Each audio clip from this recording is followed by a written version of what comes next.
Muito boa tarde a todas e a todos. Eu quero cumprimentar Sua Excelência, o governador em exercício, deputado Zezinho Albuquerque. É uma honra muito grande cumprimentá-lo aí na sua governança. Depois eu passo lá para a gente ver uma DASzinha. Cumprimentar o meu caro professor Ataliba, que é, sem favor, um dos melhores cérebros da vida pública brasileira, em permanente retreinamento. É uma alegria muito grande poder atender seu convite, mesmo convalescendo aqui de uma rápida cirurgia. Cumprimentar o professor Fernando de Holanda, que o Brasil inteiro respeita e admira, e agradecer a sua generosidade em nos ajudar a refletir sobre o Ceará e o Brasil. E cumprimentar, muito agradecido, transmita, por favor, sempre a expressão viva da gratidão do povo cearense ao Banco Mundial, o Dr. Thomas Kenyon. Quero cumprimentar o secretário Maia, em nome dele, cumprimentar todos os secretários aqui presentes e as demais autoridades civis, militares e eclesiásticas, cumprimentar na pessoa do deputado federal Leônidas Cristino. O Brasil tem um certo constrangimento, né, da gente, especialmente os palestrantes e tal, tem que ser um pouco otimista, tem que dizer que isso vai dar tudo certo e tal.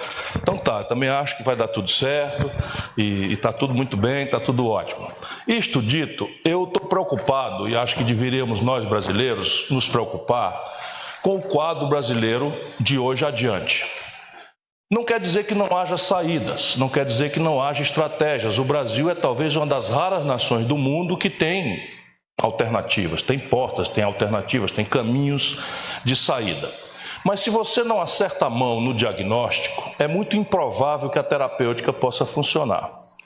E aí a grande questão do Brasil pelos próximos anos é a incógnita com que esse fim de ciclo político, que é uma espécie de social-democracia, marcada num certo primeiro momento mais por neoliberalismo do que por social-democracia, no período Fernando Henrique, mas que se mantém com um viés mais social no período Lula e que depois desastra o país de uma forma sem precedentes a partir da Dilma e toma a gravidade que tomou no governo Temer.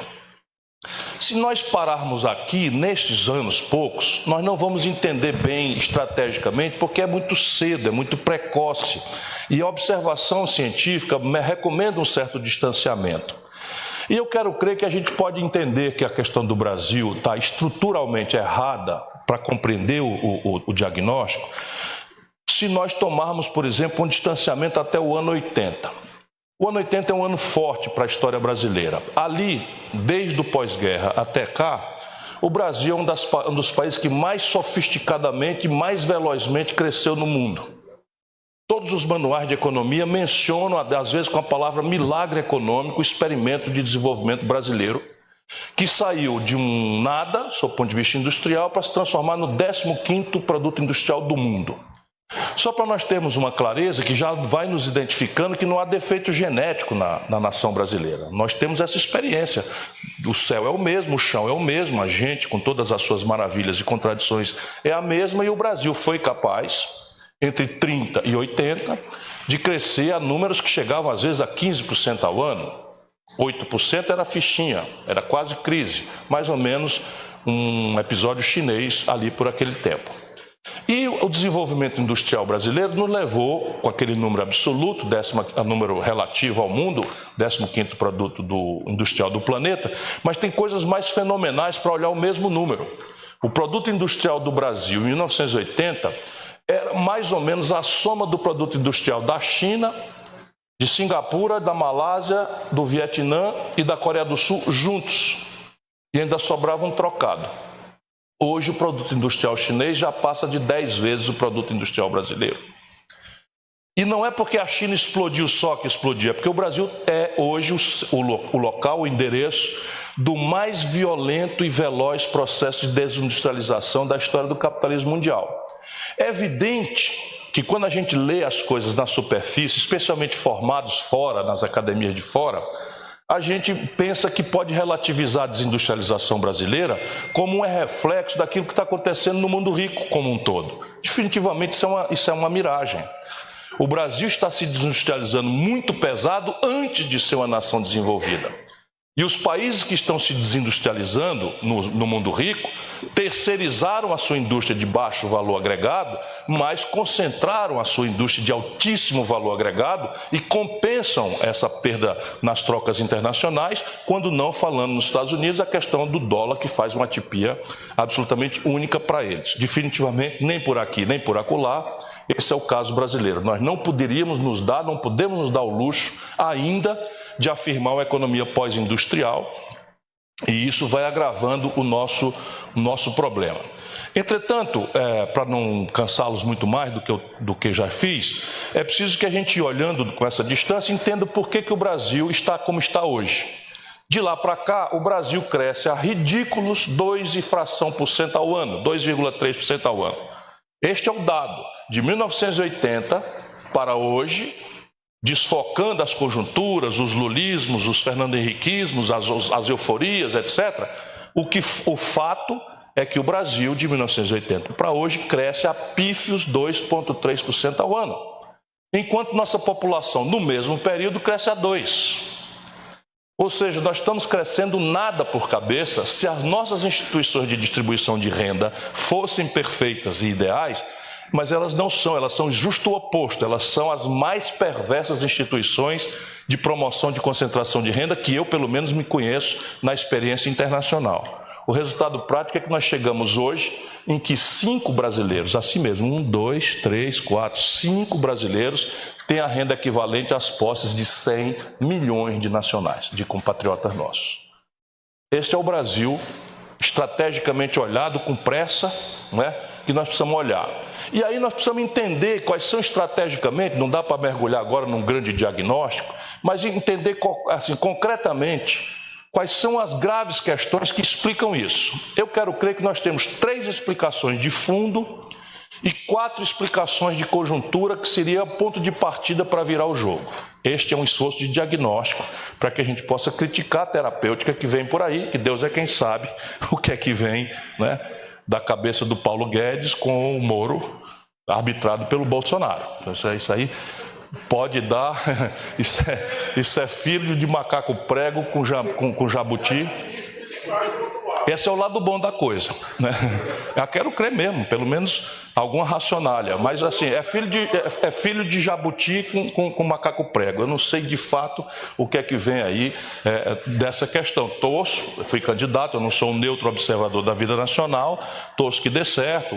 Enfim, não vou fazer aquilo que se fez ao longo dos últimos anos no Brasil, que é uma oposição cega, intransigente. Eu respeito a majestade, não é, de uma eleição. Eu quis que esse cidadão votasse em mim. Se não votou em mim, eu dou os parabéns a quem votou e desejo que acerte. Eu estou examinando a coisa aqui geladamente no IPES, né, no Instituto de Pesquisa, na Secretaria de Planejamento do Estado do Ceará. Pois bem, 3 questões de fundo. Parece que o Brasil adia eternamente a tarefa de construir as condições que explicam empiricamente, a meu juízo, para a discussão, o desenvolvimento sustentado por aí afora, onde ele acontece historicamente ou na atual geografia contemporânea. E são 3.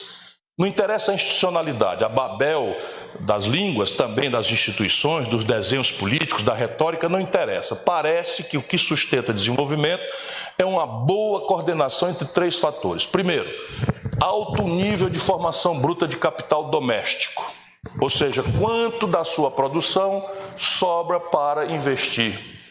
Ou, em outras palavras, é vã, e já começamos a detonar o diagnóstico que nos domina presentemente, a ilusão de que nós podemos imaginar qualquer desenvolvimento que se sustente baseado na poupança dos outros. Isto foi o que explicou lá atrás, por isso muita gente está intoxicada até hoje. Capitais fartos e baratos de longuíssimo prazo explicam que o Brasil financiou sua estratégia nacional desenvolvimentista construindo uma dívida, então, de longuíssimo prazo e muito barata. A crise dos juros internacionais, a globalização, a eletronização dos meios financeiros fez esse fator sumir do mapa. E não há nenhum experimento de desenvolvimento sustentável para a América do Norte, pela atipia do dólar, volto a dizer, intransplantável, inimitável, que sustente desenvolvimento sem que você por detrás encontre um nível alto de formação bruta de capital. A velha Europa, com toda a sua infraestrutura praticamente pronta, com dificuldades extraordinárias de avançar em produtividade já sofisticada que tem, ainda remanesce com 32%, 34%, 35% de formação bruta de capital, de taxa interna de investimento. O Brasil está atolado em crônicos e ridículos 14% ao ano. E ao contrário do que o mito neoliberal, me perdoem quem se sentir melindrado, mas para mim neoliberalismo não é um palavrão que a gente agride os outros, não. É um marco de economia política impertinente à observação da realidade, penso eu. Então repare bem, ao contrário do que se supõe, o nível de formação bruta de capital de uma nação não é consequência fatalista do acaso. Sustento comovidamente para discutir que é consequência de arranjos institucionais que a política faz ou deixa de fazer. Faz bem feito ou faz mal feito. E no caso brasileiro, nós estamos atolados em 14%, nas melhores horas vamos a 17%, mas não conseguimos porque nós temos um problema institucional no desenho tributário, no desenho previdenciário, na forma com que se organiza a poupança de longo prazo da sociedade e os seus caminhos de vinculação ao financiamento do investimento. Venture capital, por exemplo, é um assunto que ninguém tem nem a palavra em português para explicar, o que explica as grandes inovações do mundo. O Brasil nem sequer uma palavra correspondente em português ainda conseguiu pacificar, tamanha a inexistência desse dado da realidade. Então, esse é o primeiro fator. O segundo, volto a dizer, não interessa a retórica, nem a institucionalidade. Nunca prosperou, por isso que esse debate liberalismo e intervencionismo pode até ser um interessante debate acadêmico, mas a observação empírica que eu posso fazer sem ser economista, diz claro e simplesmente, nenhum país do mundo desenvolveu-se sem uma sólida e visível coordenação estratégica entre governos fortes, uma academia muito conectada com os desafios do desenvolvimento, um pensamento intelectual, acadêmico, comprometido com a solução dessa estratégia consensada ou imposta, às vezes o elemento é autoritário, e um empresariado convergente também com essa decisão estratégica de investimento. Então vamos pegar o experimento chinês, fica óbvio. Contemporaneamente, por que a China sai do nada e vira essa potência? Porque você vai encontrar sólida formação bruta de capital, altíssima, você vai encontrar sólida, autoritária inclusive, coordenação estratégica entre o governo que está dizendo o que é que a China, do seu ponto de vista siderúrgico, vai ser em 10, 20, 30, 40, 50 anos. E não interessa o preço spot do aço, ela vai executar esse plano, ela está executando essa plano, ela quer um lugar de protagonista global de aço no futuro, sem ter minério de ferro. Só para dar um exemplo prático, o que é que a China quer ser em matéria de construção naval? Em 10, 20, 30, 50, 70 anos. A China está indo exatamente para lá, protagonista global da indústria naval, enfim. E eles, quais setores forem que escolherem, eles vão esmagar, porque daqui a pouco eu comento o que características derivam desse tipo de vanguardismo produtivo. Portanto, a convergência estratégica, mas nos Estados Unidos é a mesma coisa. Então, quem tinha dúvida, veja como o governo americano, como a sociedade americana, de forma absolutamente pacífica, reage à brutal crise de 2008, que é uma crise provocada pela desregulação do sistema financeiro. E como é que eles agem? Botam na cadeia os picaretas e salvam as empresas com dinheiro público e inventam, como George Orwell, uma nova língua. Chamaram lá de pré-privatização. Isso é muito engraçado. Na verdade, estatizaram a General Motors, estatizaram o Citibank, estatizaram todo o setor de seguros, para prepará-los, evidentemente, depois de saneado com dinheiro público, para privatizar de volta. O fato é que salvaram o que puderam salvar estruturalmente dos seus negócios. E mais recentemente, o Trump proibiu a China de comprar a Qualcomm. É uma coisa muito simples, assim, uma ordem presidencial, que na Constituição americana é possível, proibiu a China, que montou uma empresa, aspas, privada, com base em Singapura, portanto era um negócio privado, Bruno. Uma empresa privada querendo comprar outra empresa privada, o Trump foi lá e proibiu. Pura e simplesmente, como está fazendo a maior guerra comercial talvez da história do planeta, que vai ter estilhaços graves para o Brasil, tanto mais com a estupidez que eu não falei do rabo do macaco prego com bicho preguiça, que vai dar na política externa brasileira a partir de um pirado que escolheram para ser o chanceler do Brasil. Quer dizer, vamos devagar com o andor, mas vocês vão ver o que eu estou dizendo, não é? Simplesmente é um negócio de doido. São 9 dias conflito com o Mercosul, conflito com a China e conflito com o mundo árabe. Por quê? Porque vão transferir a embaixada do Brasil de Tel Aviv para Jerusalém em nome de quê? Para atender a que tipo de interesse? Em qual mesa de entendimento e negociação global? É em troca de um assento no Conselho de Segurança, que seria um grosseiro equívoco já? Nada. Nada. Simples e puro despreparo, loucuras. Não é? Por isso que eu estou dizendo para vocês, até eu estou quietinho, mas não podia deixar de atender o Flávio Ataliba. Eu estou aqui, e se eu estou aqui, eu tenho que falar o que de fato eu penso. Né? E o terceiro fator estratégico é investimento em gente. O Brasil hoje, com todos os avanços, tem metade da escolarização da Argentina. Mas jamais prosperou uma nação que, por detrás dessa prosperidade sustentada, você não encontre claramente, de forma crônica, como a velha Grã-Bretanha, cujas primeiras universidades datam do século XIII. Ou de forma aguda, como mais recentemente a Coreia do Sul, que é de 30 anos para cá, como o Ceará está fazendo.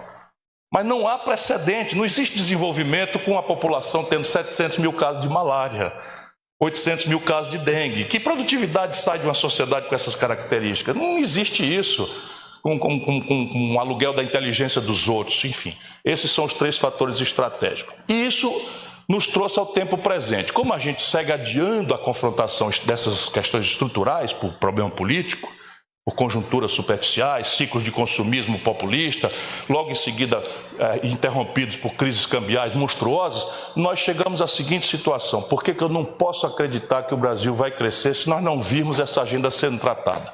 Porque desenvolvimento não é consequência de conversa fiada.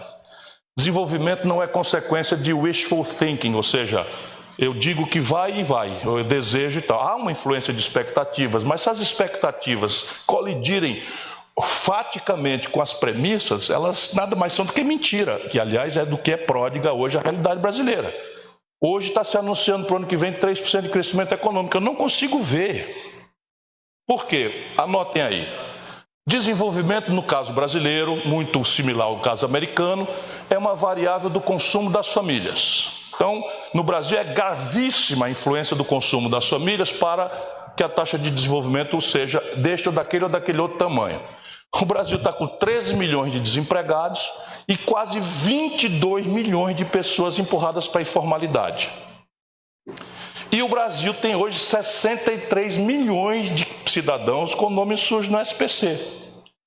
Se você tem este número de a demanda e a demanda agregada colapsados nessa extensa proporção, este motor do desenvolvimento não me parece que vai funcionar pelo espontaneísmo individualista do mercado. O mercado não conhece como fazer, não sabe como fazer isso, porque o mercado não sabe no mundo e nos manuais, vou provocar o professor de Chicago, que são manuais brilhantes, são mais de alta ciência.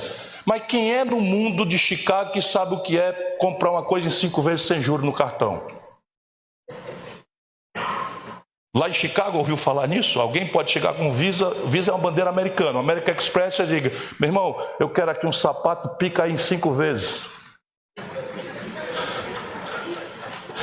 Ninguém sabe o que é isso, e o Brasil foi desenvolvendo. Sabe o que é correção monetária? Eu desafio alguém furar meu olho com uma página de um manual de Chicago para explicar o que é correção monetária e o seu efeito na inflação para sempre. Nós fizemos o Plano Real, eu ajudei a executá-lo numa hora crítica. Até hoje o Brasil está hiperindexado com seus preços. O que é indexador em Chicago? Ninguém sabe o que é. É assim, nossos preços são uma variável instantânea do dólar, e aí você tem o dólar desvaloriza ciclicamente, o GPM que o Fernando Henrique criou para dolarizar as tarifas das empresas estatais, queria privatizar.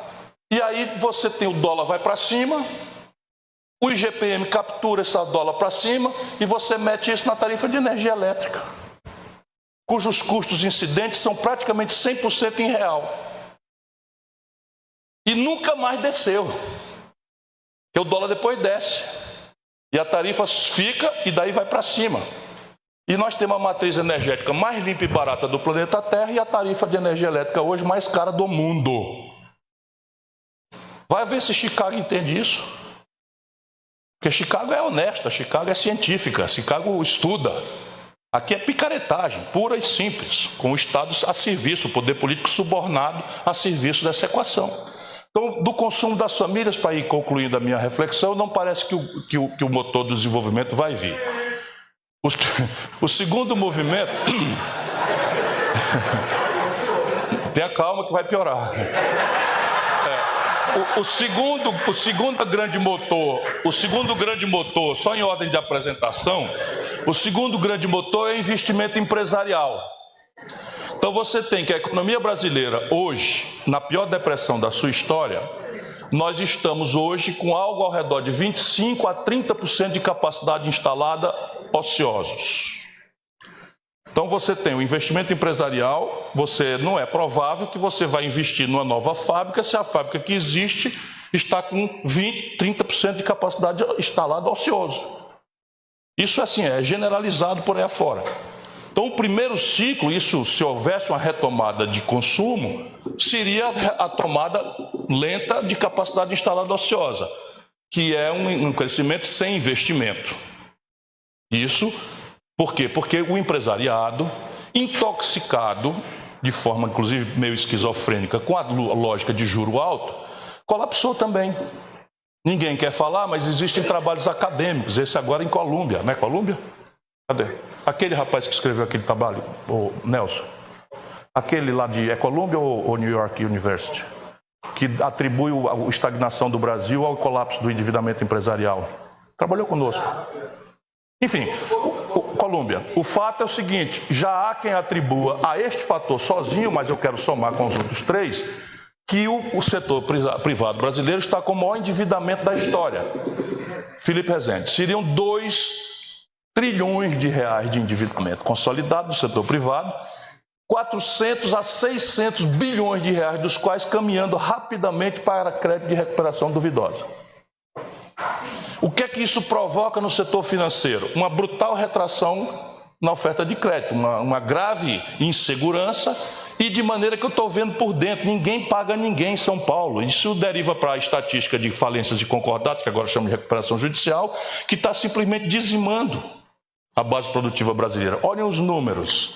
Nos últimos 3 anos da Dilma, do desmantelo da Dilma para cá, o Brasil fechou 13 mil indústrias. O Brasil fechou 220 mil pontos de comércio. Dos últimos 3 anos, do desmantelo da Dilma para cá, dessa converseira mole toda que nós assistimos com o desastre político incidente sobre tudo isso. Portanto, o endividamento empresarial também neste volume, o laissez-faire, o individualismo do mercado, não vai resolver sozinho. Terceiro, o colapso fiscal, que o empresariado, a elite, o pessoal do mercado põe em primeiro lugar, e é fato. O colapso fiscal brasileiro também não tem precedente. Deixa que eu lhes diga, por exemplo, a história da evolução fiscal brasileira na constância dessa modelagem estúpida que foi aplaudida pela elite brasileira. Eu fui ministro da Fazenda até 31 de dezembro de 1994. Os números eram os seguintes: o Brasil tinha uma carga tributária, na data em que eu entrego para o Pedro Malan, de 27% do PIB. A carga tributária brasileira, em 94, o dia 1º de janeiro de 95, era 27% do PIB. Eu escrevi artigos técnicos recomendando aumentar a carga tributária brasileira, eu sou doido desde sempre, né? De 27% para 30%. E propunha que esses 3% adicionais, 1,5% fossem para financiar um investimento estruturante do país e 1,5% fosse para qualificar a estrutura da dívida pública que, sem precedente nos manuais de Chicago, no Brasil vence 26% em 4 dias. Ouviram? O Brasil tem uma dívida pública que galopa para 80% do PIB, a dívida bruta. E o problema da dívida, como todo endividado sabe, não é só o tamanho, é o prazo. Pois bem, 1/4 dessa dívida, de 5 trilhões e 250 bilhões de reais, vence no Brasil em 4 dias. Eu quero ver um manual de Chicago, pode furar meu olho com um livro inteiro de alguém que mencione um caso de dívida pública com esse nível de prazo. Para você encontrar uma equação fiscal que encare isso. Isso não existe, nem teoria, ou nós brasileiros estamos sós. Nós precisamos refletir estrategicamente sobre o nosso problema pelas nossas peculiaridades. Pois bem, o setor público brasileiro, na brincadeira do Fernando Henrique, tinha uma dívida pública de 38% do PIB, com 27% de carga, e patrimônios desmobilizáveis, vão repetir agora mesmo conceito estúpido, não é? Que ascendiam a 400 bilhões de dólares na época. Olha o que o Fernando Henrique fez em 8 anos. 8 anos dessa modelagem. Carga tributária subiu de 27% para 32% do PIB, a maior alta de tributos da história do capitalismo mundial. A dívida pública, que deveria ter sido abatida com esse galope, subiu de 38% para 78% do PIB. E o Fernando Henrique vendeu 150 bilhões de dólares a preço de ninharia, entregando a pretexto de que é muito melhor dar de graça para a iniciativa privada do que manter estatal. E o resultado prático, a dívida brasileira hoje está aí como está e os ativos simplesmente foram torrados. E agora querem fazer a queima final. E eu não tenho nada contra, conceitualmente, a privatização. A minha pergunta é como nós vamos financiar o passivo externo em dólar que essa privatização entregue ao capital estrangeiro vai demandar. Então a China vem e compra nossas usinas hidráulicas perfeitamente, vai vender quilowatt-hora em real, mas vai converter tudo isso em dólar, em global source para as turbinas, em manutenção, em serviço, porque ela quer isso. E aí vai mandar lucro, dividendo, tudo em dólar. De onde é que vai vir o dólar para pagar essa conta? Então, primeiro, o colapso do consumo das famílias. Segundo, o colapso do endividamento empresarial, do investimento empresarial. Terceiro, o colapso fiscal do Brasil e a interdição de que a gente não pode discutir aumento da receita. É isso, é o colapso fiscal, quer dizer que não tem investimento público. Hoje, o nível de investimento da União Federal está em 0,6% do PIB, o menor da história, desde que se mede esse índice. E juntando o setor público consolidado, dá 1,2% do PIB.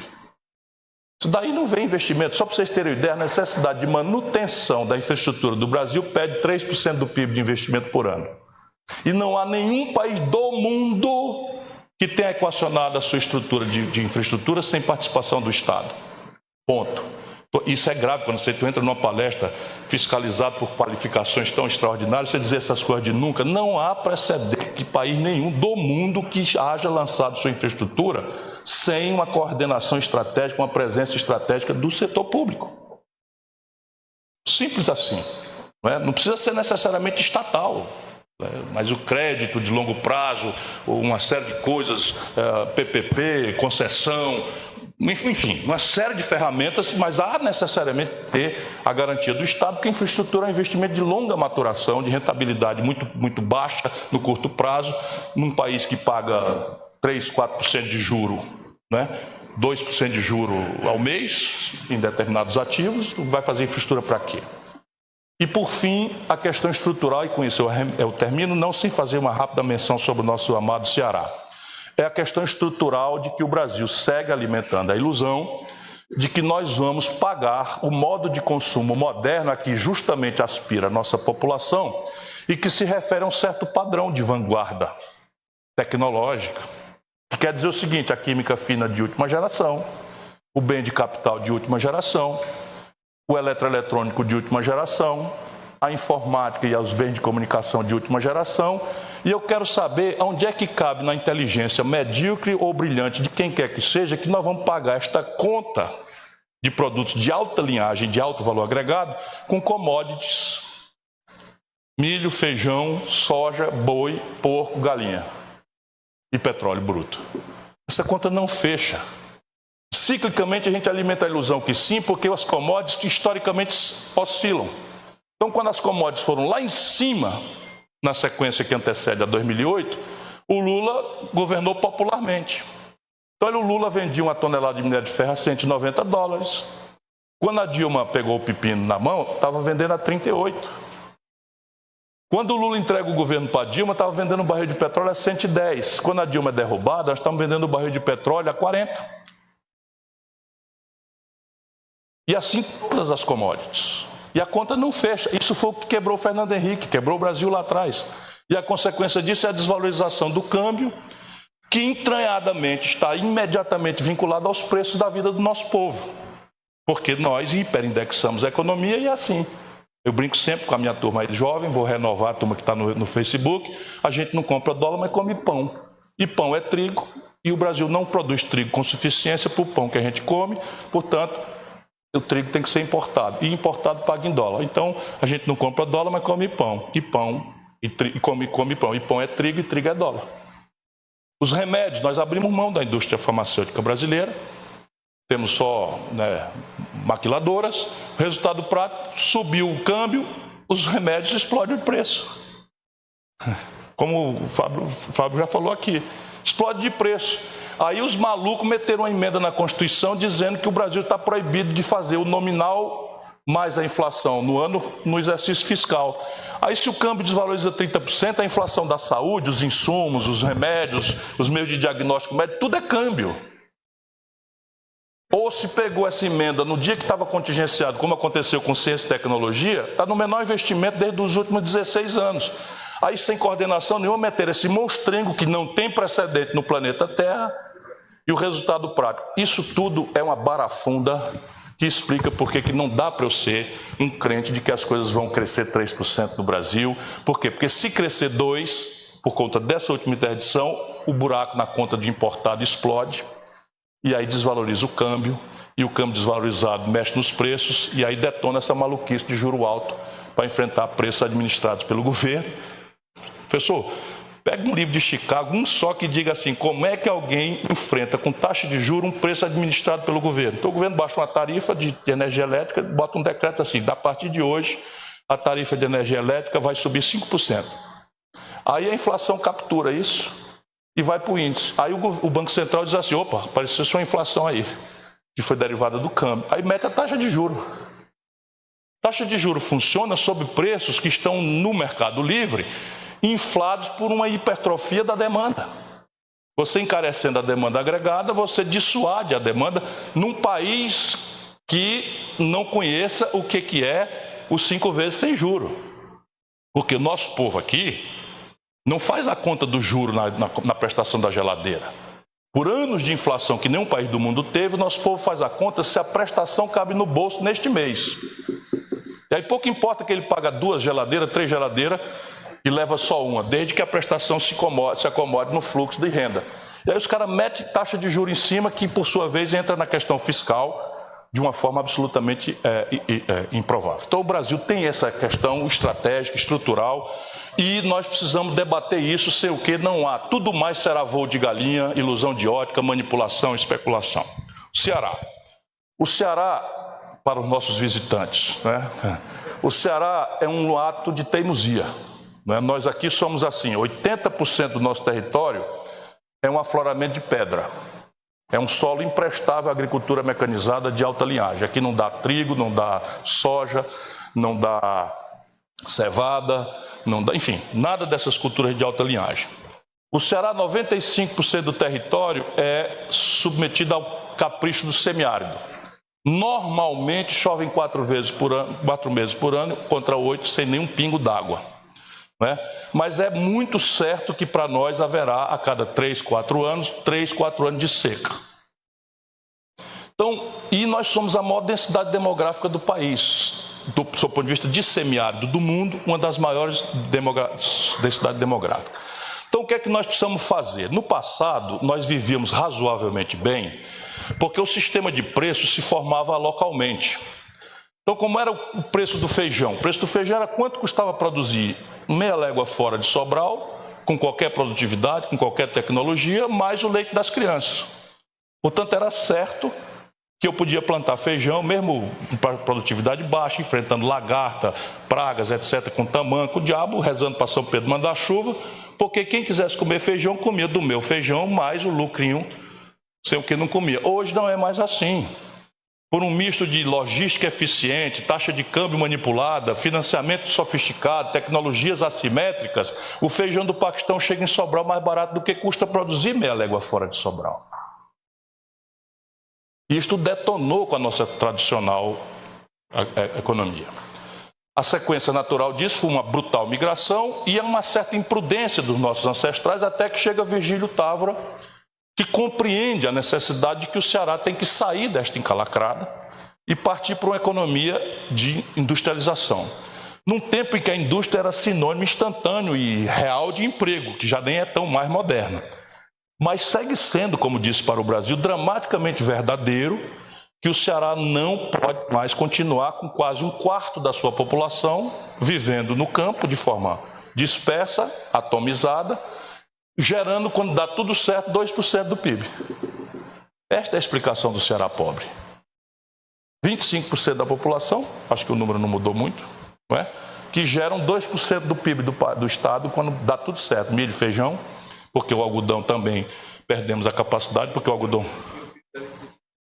Pô, então é 2, não, é 4. Pronto, PIB da agricultura, 4% do PIB do coisa e 25% da população vivendo disso.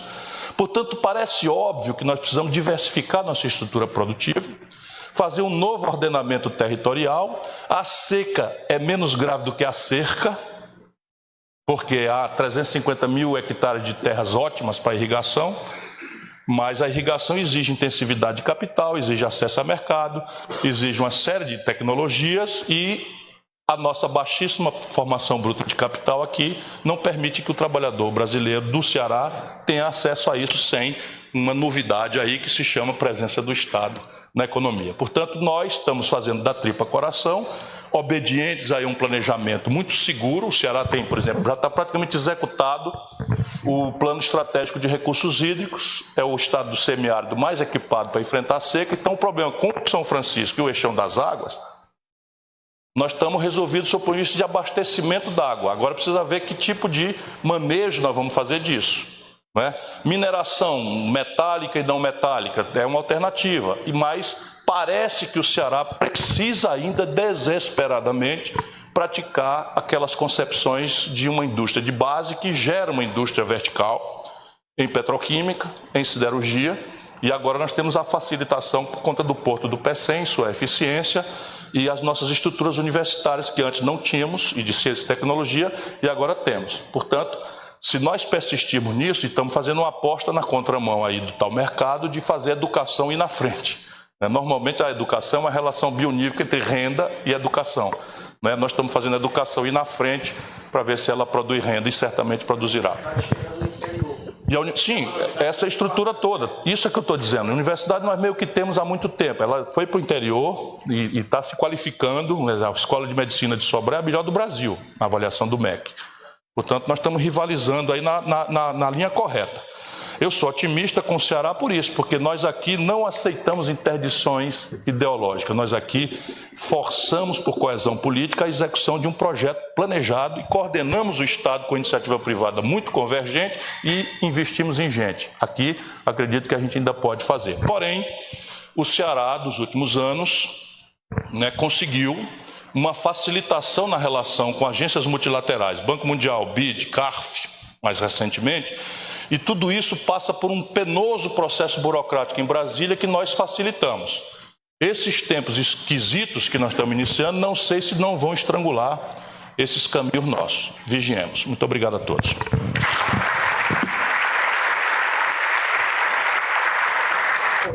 Não há muito o que comentar, a não ser que é brilhante. Eu quero só desfazer aqui alguma indelicadeza que acaso eu tenha cometido involuntariamente. Chicago é um centro de excelência universitária do mundo. A minha questão é que não cabe, e eu sei que o senhor é completamente diferente, e agora estou entendendo por quê, né? Saiu de Chicago, foi para a Bélgica, depois veio Leningrado, né? Ou seja, viu tudo, e mais importante do que isso, pensa, observa. E isso aqui é uma demonstração clara do que o brasileiro, o intelectual brasileiro precisa fazer. Porque toda teoria, vai alguém imaginar que Chicago está ensinando bobagem para ninguém? Eu não tenho essa ignorância. Chicago é absolutamente sofisticada, tem lá 8, 6 prêmios Nobel. A questão básica de Chicago é que o pensador de Chicago, aquele que manualizou as inteligências de Chicago, observa uma realidade que não tem parâmetro conosco. Essa é a questão. Então, se não tem 5 vezes sem juros no cartão, se você tem uma cultura de consumismo no país, estimulada pelos políticos, não é? Ciclos, o Fernando Henrique fez um ciclo, o Lula fez outro ciclo, e o país teve o mesmo resultado. Isso não se deve vamos dizer, a defeito teórico da formulação de Chicago. É evidente que num debate em outra ocasião, nós podemos ainda do ponto de vista nacional brasileiro discutir a premissa liberal. Quer dizer, a premissa liberal supõe que a excelência dos fatores limitados da vida econômica melhor se desenvolve em ambiente de desregulação e de não intrusão do Estado. Isso, se eu fosse um lord inglês, estava dizendo aqui para o John, eu até não teria muita dificuldade de entender. O problema é que a humanidade hoje apresenta para o mundo uma condição de empreender absolutamente desigual, profunda e estruturalmente desigual. Será para outro debate e eu quero ouvir sua luz, como sempre, que eu já lhe acompanho há algum tempo, e eu estava lá com o Itamar nessa época e aconselhei a ele, até porque não precisava privatizar, podia transformar num grande fundo, né, e transformar aquilo num fundo que lastreasse, por exemplo, a Previdência, né, e zerava a dívida. Naquela época zerava mesmo, é o que ele estava falando. Hoje, se nós pegarmos 5 trilhões e 250 bilhões e privatizarmos tudo, nós vamos bater 10% da dívida, o que será uma imprudência absoluta, porque há determinadas outras questões. E aí, as assimetrias globais são muitas, mas 3 são mortais para o Brasil. Primeiro, a forma, o perfil e o custo do financiamento. Então, você imagina o laissez-faire, a desintermediação, arbitrada por um consumidor informado do estado da arte, do bom serviço ou do bom produto, e esse se financia a 1% de juro ao ano na Alemanha, e aqui a gente se financia a 1,75 ao mês, né, no Brasil. Se todos os outros fatores de empreender fossem iguais e só esse fator fosse tão gravemente assimétrico, o laissez-faire destrói essa base produtiva. E ao destruir, você vai produzir um passivo em dólar que você não tem como remunerar. Isso é um olhar macunaímico, digamos assim, tropicalista, um olhar do Brasil. Mas há 2 outros fatores que eu dou centralidade. O domínio tecnológico, que o senhor muito corretamente corrigiu ali a minha omissão. Quando eu falo em investimento em gente, eu estou preocupado com o tempo, mas tem a ver exatamente com a capacitação da inteligência para inovar e produzir mecanismos. Esse domínio tecnológico hoje está gerando uma assimetria competitiva tão dramática que já não é mais questão internacional. Hoje é um debate muito estressado, por exemplo, na Califórnia, entre o padrão de salário e de condição de trabalho do Vale do Silício e os trabalhadores mexicanos que servem no Taco Bell, vizinho ao Facebook. Quer dizer, são distâncias absurdas. Esse mesmo fenômeno está acontecendo pela assimetria competitiva, sob o ponto de vista tecnológico. E terceira escala. Quer dizer, invariavelmente, esse bem ou serviço de vanguarda tende, pelas mega incorporações, fusões ou pela mera emergência da China, a se apresentar para a competição em escalas absolutamente monstruosas. Resultado prático, invariavelmente, a unidade de bem ou serviço prestado ou vendido em mega escala é mais barato do que custa produzir a mesma coisa ou similar em pequena ou média escala. E a escala de uma economia é dada ancestralmente, como na questão da inteligência tecnológica é dada ancestralmente pela educação, a escala é dada pelo nível de distribuição de renda nacional. E o Brasil, 7 em cada 10 empregos vem de pequena empresa. Agora vamos misturar as 3 assimetrias, só aquelas que eu chamei a atenção para não falar nas ineficiências dos tributárias, previdenciárias, corruptoras aí da burocracia, etc, etc. O Brasil vai competir com o mundo em ambiente liberal, como o Paulo Guedes defende, com estrangulamento no financiamento, anacronizado tecnologicamente em pequena escala. Enquanto isso, vem de lá um cara financiado dramaticamente barato, em mega escala e sofisticado sob o ponto de vista. Não fica um. Essa é a grande questão.